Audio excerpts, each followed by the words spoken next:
Alors que les éliminations enchaînent dans cette saison du feu sacré de Koh Lanta, Télé Loisirs lève le voile sur cette séquence clé qu'ouest le conseil, orchestrée chaque mardi soir par Denis Brognard.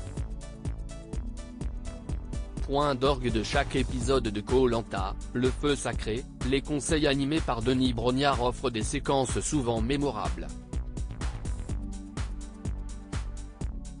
Entre colliers d'immunité joués par surprise, ou pas lorsqu'on s'appelle Te Ayura, règlement de compte entre aventuriers et bien sûr l'interminable attente lors du dépouillement final.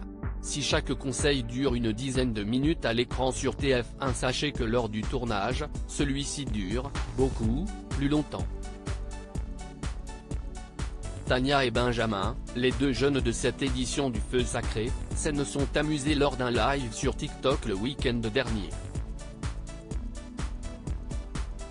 Koh Lanta 2023, les conseils de Denis Brognard durent très longtemps. Magie de la télévision et du montage, chaque épisode de Koh Lanta résume en réalité 3 jours de survie. Eh bien il en est de même pour les conseils qui s'étirent durant 1h30 à 2h selon les deux aventuriers. Pour une telle différence avec ce qui est montré à l'image ? Simplement car lors du tournage du conseil, Denis Brognard interroge tour à tour tous les aventuriers. Seules les interventions les plus fortes sont conservées au montage. Puis vient le temps du vote. Entre les déplacements de tous les candidats, l'inscription du nom sur le bulletin puis l'explication de son choix face à la caméra, l'horloge tourne.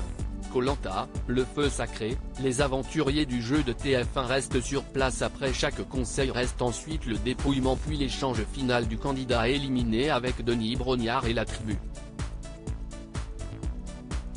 Bref, vous l'avez compris, tout cela ne se fait pas en quelques minutes.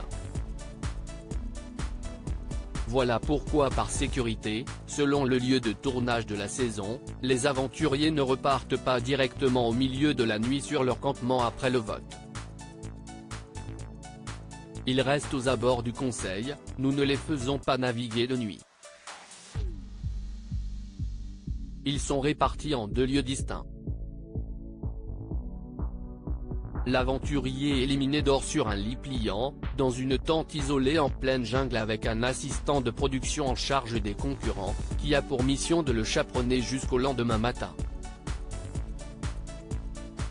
Les aventuriers qui sont encore dans l'aventure sont conduits vers une cabane sommaire construite par la production, en pleine jungle, pour y passer la nuit dans des conditions similaires à celles dont ils disposent sur leur camp, avant de rejoindre leur campement le lendemain au lever du jour, nous confiait la production lors de la saison anniversaire de Koh Lanta, la légende.